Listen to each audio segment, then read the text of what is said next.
Matt Redler, welcome to the Human Capital Innovations Podcast. John, thanks for having me. Excited to be here.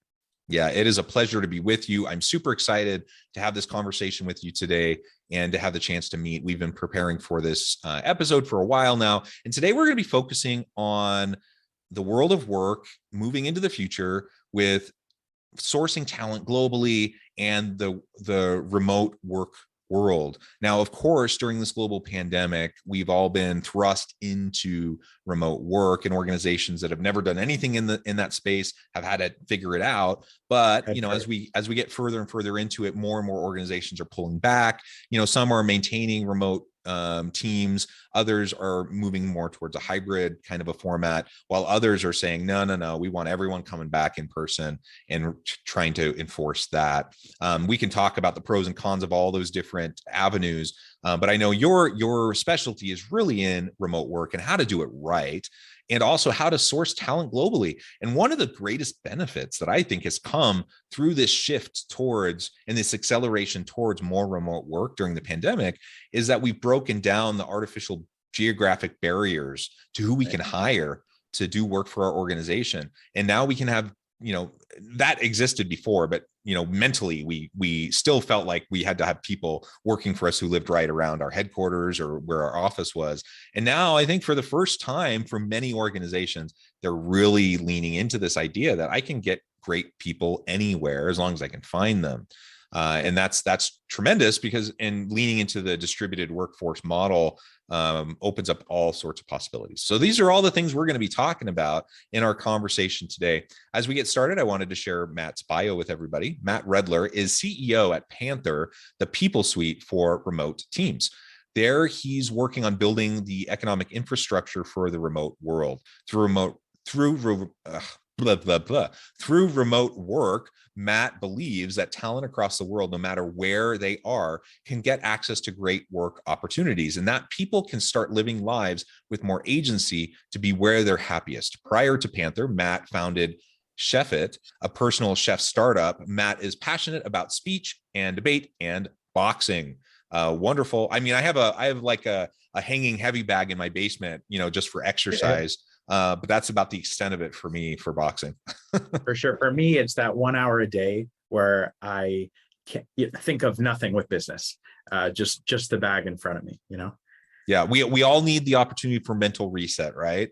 And to be mindful and present. And for many, that's various forms of exercise, and boxing, that's a great way to do it. And oh my goodness, for anyone listening who has never like really gone at like a heavy bag, if you want a really good workout and you want a good way to just clear your mind, that is a great way to do it. And in fact, a lot of times my wife she'll kind of chuckle, because if she hears me down in the basement doing the heavy bag, she knows that I probably just got off a frustrating meeting or something like that. And I'm just trying to like cleanse, the tension away. You can hit a few birds with that stone of just hitting the boxing bag. Yeah, absolutely. Well, fantastic. You have a really fun background. And why don't you start by just telling us a little bit about Panther and what you're doing there in terms of, you frame it as the people suite for remote teams. What are you doing there at Panther? And then we can start to dive into really what this looks like as we try to do remote work effectively and source talent effectively globally. Yeah, I'll keep it short and sweet. At Panther, our purpose is to empower work from anywhere. We believe it unlocks so many things. It creates an opportunity for companies to, hire the best people on the planet. It creates economic opportunity for folks all over. It, as you mentioned, creates a lot of agency in our lives and allows us to explore the world. It's quite exciting. And so what that actually manifests itself into is we are removing all the bureaucracy and complications around remote work. In simple terms, we're building a bundled suite of tools that makes it easy to hire anyone anywhere and run a first-class team that works from anywhere. So we are, reinventing everything from how do you find talent around the world to how do you get them their equipment so that they can, be productive from day one? How do you build connectivity within the team? How do you provide benefits all over the world? How do you run background checks all over the world? So that people don't have to worry about location and could just say, we want to hire Maria. She was the best for the job. And that's it, plain and simple. Yeah, and do you do work with the labor law and legal components of hiring people from various countries and all those complexities? That is one of the really challenging pieces. And I know Oh it's yeah, it's something that a lot of organizations, they don't know what they don't know, and so they're fearful about even getting into that space. makes sense. The beauty of Panther is, and number one, yes, it's very, very difficult to do what we do, and candidly, it's a lot of paperwork. It's a lot of audits of local employment laws, and yeah, all this kind of very interesting or not so interesting stuff. But what it allows companies to do is what we get so pumped about, which is gain the confidence to know that those things are handled. And to take advantage of the superpowers that come when those things don't get in your way. Yeah, that's super cool and very needed. That Yeah. Yes, like a quick kind of implication of that is, of course, you can hire incredible talent from around the world, but also you can be closer to your customers. You can, hire people who come from the backgrounds of your customers and can share their perspectives or are part of the same time zones. Really drive your business forward and grow from being a local business to an everywhere business. Yeah, I love that. And really, honestly, so many organizations are scared of this. They're scared of a lack of control. They're scared of the complexity. And when I see executives, CEOs suggesting that we're getting towards the ending stages of the pandemic, and now you've all had your fun, you've all been remote, you've all had that flexibility, but now's the time we're all coming back to the office. When I see people doing that, what I see is still fear-based kind of mentality and a control-based mentality of how you think about your organization and your people.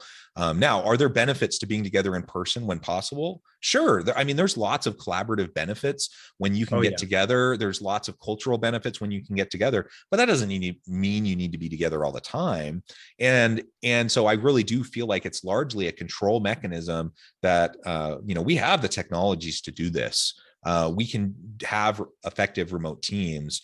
And so if we're forcing people to come back to the office without flexibility, without at least some sort of hybrid flexibility and arrangements, I see it mostly as control and fear. And we can get past that with platforms like yours. Is international labor law super complex? Yes, it is. But if you have people that can help you to do it, then you don't need to be so fearful. And in fact, I was doing work with one organization, and we're not even talking international. I was working with them, and they were talking about having remote workers from other states within the U.S. And they flat out said, no, we're not doing it. You have to be not necessarily local, but you have to at least be in state. You have to be in state. Otherwise, we're not going to bother. Which is so frustrating. But, it ultimately comes down to the fact that hiring in a new state for the first time is just unbelievably bad. And so we found that a lot of companies who call themselves remote will actually categorize states in usually three categories. Number one is like, we will hire here.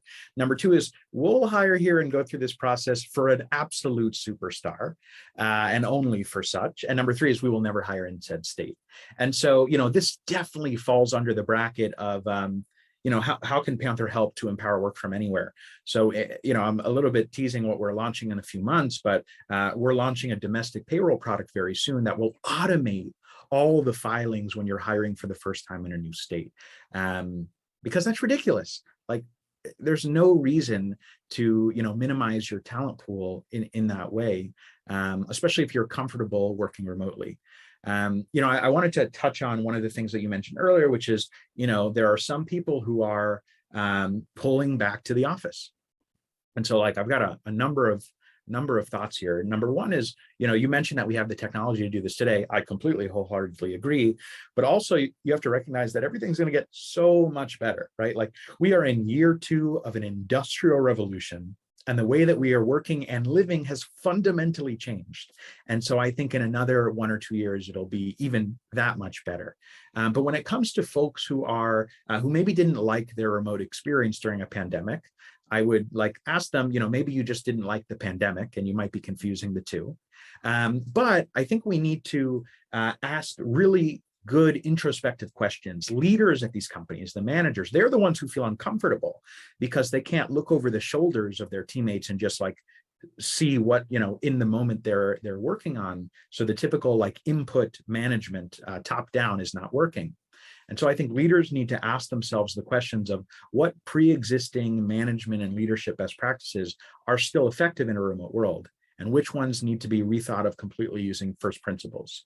And so, to be honest, I don't have all the answers, right? These are the questions that we're asking ourselves at Panthers from a first principles approach. How can we rethink the all hands meeting, the one-on-ones, the successful onboardings? Yeah. I think that's great. And I really like what you said about how we're going to get even better at this. Are people worried about the international global complexities? Yes. Are people concerned about the control issues, the cultural issues? How do you onboard successfully? How do we just run a remote team effectively? Are people concerned about those things? Yes. Are perhaps less concerned now than they were 2 years ago, but we're still, like you said, for many organizations, they're really still pretty new at this. There are people that have been doing fully remote organizations with distributed teams for decades. So that's not necessarily new, but it's new to a lot of organizations. When the technology and processes and learnings were so amateur to what we have today. Exactly. And so what's it going to look like a year from now, 5 years from now, 10 years from now? My goodness, the sky's the limit. It's going to get better and better and better, easier and easier. And we're going to we're going to hurt our ability to attract and retain great people. And we're going to be way behind the 8 ball if we're slow to shift and adopt and move in this direction, because all of our competitors are going to be getting the top talent from everywhere else. And we're going to be stuck with, whatever's left over. And chances are we're, because of that, we're going to have to cut corners, and then we're not going to be able to pay people as well. Our culture's not going to be as good. And you're just, it becomes a perpetuating negative cycle that only is going to hurt you further. So this isn't like a bandwagon thing. This isn't something that is just a fad. This is the world of work we're in, and we're moving further in that direction. We need to learn how to move into it and to shift and be effective in this new world. That's right. Look, one thing that you mentioned that I honestly just want to echo and double down on is the fact that, the talent themselves, especially the best talent, they have the optionality. They're going to choose how they want to work and live. And so, put simply, if your organization is not allowing the talent, to live the life that they want to live, you're going to lose that talent to an organization that will. And so it's interesting because you have the talent pulling in one direction, and then you have management that is just like a little bit uncomfortable with the idea of having to be intentional about changing the way that they manage. They're used to the top down and a little bit of micromanaging. I saw a YouTube video yesterday. This pissed me off so much, where this woman was talking about a remote working hack where she put this thing under her mouse, her computer mouse, so that it'll keep moving. So she'll look active all day. And that frustrated me so much, not because I didn't think what she was doing was bad or anything, but that management's perspective is that if she is, away from the computer for some amount of time, that means she's a bad worker. The new age of management is measuring performance based on outcomes, not inputs, right? And having a strong purpose and a culture of respect and trust, empowering our teammates to be the best versions of themselves. So for example, I would be I would be looked at as a poor worker in that setting because I like to go to the gym or box in the middle of the day. What does that allow me to do? It allows me to recharge and have the most productive day built for me, because I'm working again in the evening when the world's asleep, because that's how I operate. But if managers see that as a failure, oof, we've got some growing up to do. Yep. I've dealt with that too. I'm guessing I'm a little bit older than you, but I'm really kind of on the old end of millennial, perhaps really late end of Gen X. And I've dealt with this my whole life, my whole working career, even having earbuds and listening to music while I work. I remember earlier in my career, that was really frowned upon. And I'm like, this just helps me focus, man. Just let me put in the music and, get up, walk around, take a break. Don't go to constant pointless meetings, like all these things. I've always been a big advocate of just flexibility and finding ways that you are the most productive and efficient, Right. and then match your workday around that. And I've had people, throughout my career that have been, butt and seat in, clock in, clock out, or even if you're salaried, like you should be here at this time, you don't leave until this time. Like all of that doesn't make a whole lot of sense in the modern world of work, especially for knowledge workers. We need to get past that old mentality just doesn't make sense. Now, if your boss is that way, do you have to play the game? Yeah, I guess you do. And that's why you have these stupid hacks like the mouse thing, because that's all it is. They're playing the game that they're forced to play. A bad game. And it's just going to make them less effective. And so we need to get past that, hopefully as soon as possible. Now, you've mentioned a couple times, like, you don't have all the answers. I don't have all the answers. We're still figuring this out. But what are some of the things you have learned through your platform, through your organization, but also just your own work experience in terms of how do we do this effectively? How do we do remote teams right, remote work right? So my answer will reflect that I don't know all the answers and how, I and we are thinking through these things. So what I would try and avoid at all costs is just copy pasting the old in-office mechanisms of work and pretending like that's the same in a digital first world. So the idea of some companies, I mean, it really hurts me to even think about this, spending 9 to 5 in a Zoom call so that you can just literally see everybody. Oh my gosh. But it's so funny hearing you say the headphones is a great example of, you did that so you can get in your flow, but it didn't fit the vibe, or, it didn't fit the management style. And so, I think one way that either remote work is not ideal now in some circumstances at some corporations, and how that will change is, we've got not at Panther, thankfully, but a lot of remote organizations just have a lot of meetings to make up for the otherwise, quote unquote, in-person water cooler time. And as a result, like, a lot of people are asking themselves the question at the end of the day, the end of the week, did I actually get anything done that moves the needle? Or did I just talk about my job? You know what I mean? Ad nauseum, over and over again, the same things in multiple meetings, right? Right. No, literally. And so, what we are, doing our best to be an early adopter at Panther and run these experiments is we're trying to adopt what we call an asynchronous by default culture. What that means is, like, calling a meeting, it's not that it doesn't happen, but it's a last resort. And we should instead prioritize conversations that can break through time, whether that be a written memo that one can respond to when they're in, inbox processing mode, or a recorded video, high fidelity, shares the same vibes. But like, the idea of calling a meeting just to share information is going to be long gone. If we're going to meet synchronously, I believe that's because we need to jam together and transcend information. Right. But if you're just sharing information, no. That should not be a meeting. Email, memo, video, right? Absolutely. And thankfully, I haven't been in like the 8 to 5 Zoom meeting so that they can monitor me the whole time. But I have been the proliferation of Zoom meetings. Oh my gosh. I thought I went to a good number of meetings pre-pandemic, but then all of a sudden I found everyone and their dog was calling a meeting because there wasn't travel time. There wasn't really limitation on how many people could be in the meeting. So now all of a sudden everyone's getting invited to every meeting. And all of a sudden I'm like sitting in Zoom meeting after Zoom meeting for 6+ hours a day. It's nuts. It's insane. You know what we have to do? We have to have these calendar apps. We have to plug in each person's salary so that they can tell us how expensive each of these meetings are. 30 minutes or an hour of time for each of these individuals. It's crazy.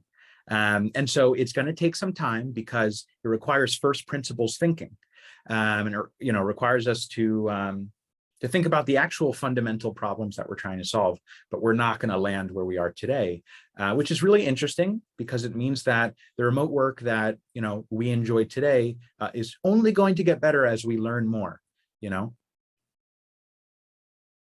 And let's talk a little bit more about sourcing talent globally. Now, I know that's a lot of what you're companies trying to support organizations in doing there at Panther, you want to make it as easy and seamless as possible. What do you see as the benefits to global talent labor markets? What do you see as some of the best practices and how we can go about doing that, like actually attracting people from, the other side of the world who may not know anything about your organization?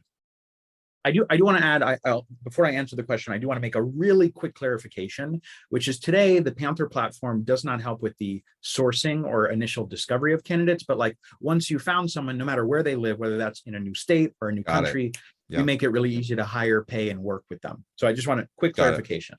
That being said, we are discovering incredible talent from every square inch of this planet. We are, for context, we're around 25 people today in 13 different countries. And what I want to highlight is that was not intentional. We never went into Azerbaijan and said, who's the best engineer here? But, the internet is a shrinking village, and it's bringing us closer and closer. And so when Jamil applied, he was the best person for the job, and we're privileged to be able to work with him, right? And so I would say that, it sounds obvious, but the first tip to, hiring better and faster by recognizing that the entire world is your talent pool is just communicate that, right? On your careers page, get rid of the location descriptions, right? Put yourself out there, like plain and simple, as a company that recognizes that talent and people are more important than location. Plain and simple. Step number one, that probably does 80% of the work. Because the reality is we've had exceptional folks from every corner of Earth come inbound for that reason. But then secondarily is, I just think that there are, and I'm happy to call out a few specific places on the internet where these folks come together and look for these types of jobs. There's a few kind of big examples today, AngelList Talent being the largest. But over time, I think every job board will transcend into a distributed, what's the word I'm looking for? Geolocation is not relevant. Agnostic, right? Yes, geo-agnostic, location agnostic place to find great people to work together. That's it. Yeah. Tremendous. I think that's fantastic. Matt, it has been a pleasure. We've just scratched the surface. There's so much more we could dive on into. We're going to have to close it up for today. But before we wrap up, I wanted to give you a chance to share with listeners how they can connect with you, find out more about Panther, find out more about your team, and then give us the final word on the topic for today. Yeah, absolutely. Well, thank you for the opportunity. My name is Matt again, founder at Panther. You can find me on LinkedIn or on Twitter, both Matt Redler. Our website is panther.co, not com yet. Hopefully one day soon we'll acquire that and transfer over. But, we are empowering work from anywhere. And if you want to be a part of this new revolution about the way that we live and work, please check out our careers page, or, we'd love to help support you if you and your organizations, are driving this forward and trying to create the best work-life environment possible. So cheers, everybody. Thanks again, John.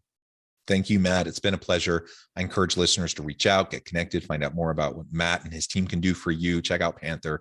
And as always, I hope everyone can stay healthy and safe, that you can find meaning and purpose at work each and every day. And I hope you all have a great week.